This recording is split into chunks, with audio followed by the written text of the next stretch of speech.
Welcome! I'm Anutama. This video is about making brie at home with using a minimal of specialty equipment.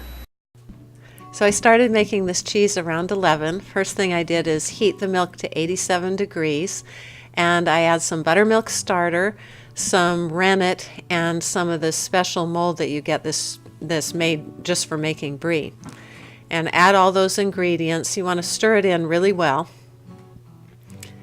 And at that point, you'll just put the top on and let it sit for about, well, I'm going to show you what it looks like after a half hour. This cheese is pretty easy to make, pretty quick and easy, but it does take all day.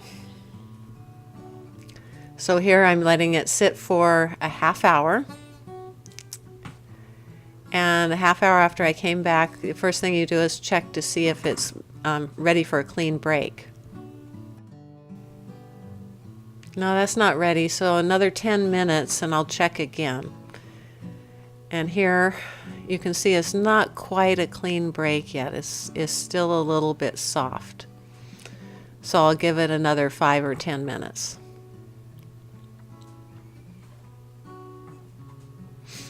And yeah, this time it's breaking much more firmly, and we're ready to start cutting the cheese now. I have a nice knife that has 5 blades in it, but if you don't have a knife like that, you can just use a regular straight knife and make like a checkerboard pattern, about an inch apart. You want the cubes to end up being approximately an inch.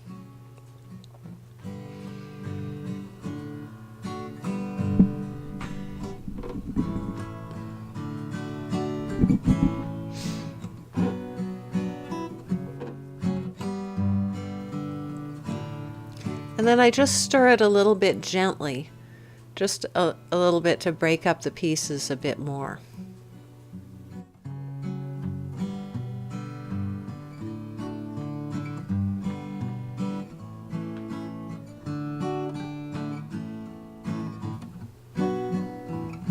And then I let it sit for 10 or 15 minutes to let the whey start to come out on its own a bit. Here you can see the whey starting to come out of the curds. This is my setup for draining the curds. What we have is PVC pipes that we made into molds, and I'm setting them on some little mats and then a draining area. It didn't work out really that well because the bottom racks that are supporting the molds are a little bit soft, and you'll see what happens later. After that, I used metal racks that works better. The stiffer racks underneath the molds seems to work better. So what I do is just fill the molds gradually. I'm using 5 molds here, and I used about 5 gallons of milk, so I'm just filling them up. You need to do this slower than I did initially. The first one that I did, I filled it a little bit too fast and it started to spew out a bit. So you want to just kind of take your time and maybe do something else after you get it filled a few inches, and then come back and fill another couple inches.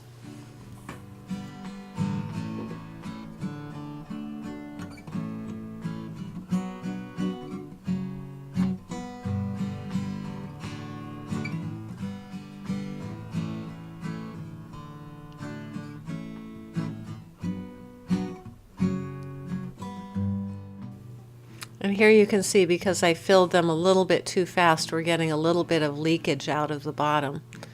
And they're still not filled I mean, I haven't used up all the curd, even though the molds are pretty much filled to the top. So I just wait for it to drain a little bit, and then I'll add the last bit of that curd that's sitting there.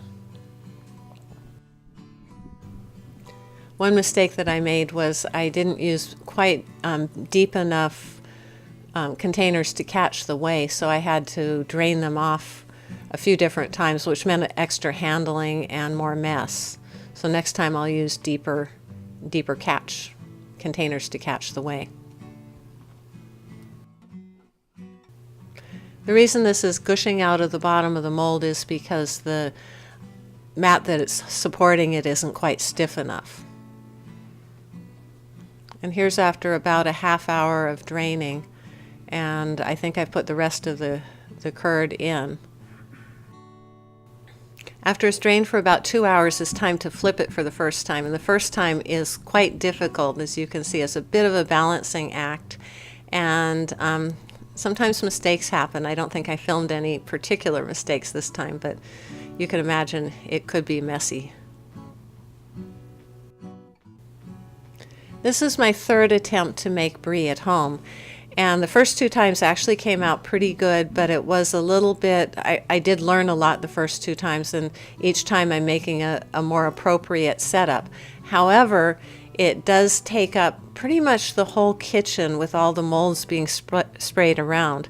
And it does take all day, but it's not like you have to do anything besides wait most of the time. Every 2 hours you need to turn them.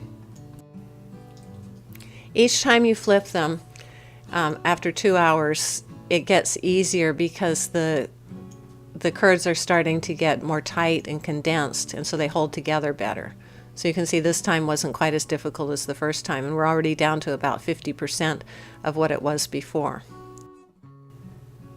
So I covered the cheeses overnight, and in the morning I take the molds off and turn them over and rub them with salt. I use about 1.5 teaspoons of salt per cheese per side. And when I'm done with that, I put them into a container that's not tightly covered, has some air leakages on it, and then place them in my cheese cave, which is actually a refrigerator that's just been converted so that it runs a little bit warmer than a normal refrigerator. This is how they look after being in the cheese cave, covered, mostly covered, for about a week. After about a week, they have a fine white mold is starting to form on them. This is how they look after about 2 weeks. They're actually at 2 weeks, or 10 days to 2 weeks, they're ready to be wrapped in paper and for their final aging. Again, in the cheese cave at about 50 to 55 degrees. So in this case, I bought some special paper. It's like parchment on one side, and then it's a perforated kind of plastic on the other side.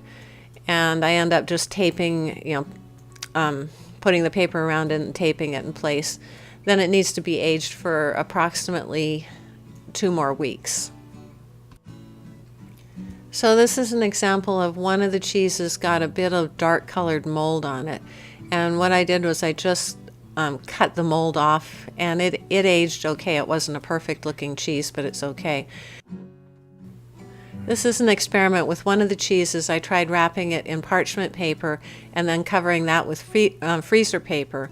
And the only difference was every couple days I needed to unwrap it, and there was some extra moisture in there, which I just wiped off, but it did work fine. So next time I'm not going to go ahead and buy that fancy paper. I'm just going to use the parchment paper that I can find. This is the cheese after it's been aged about 3 weeks.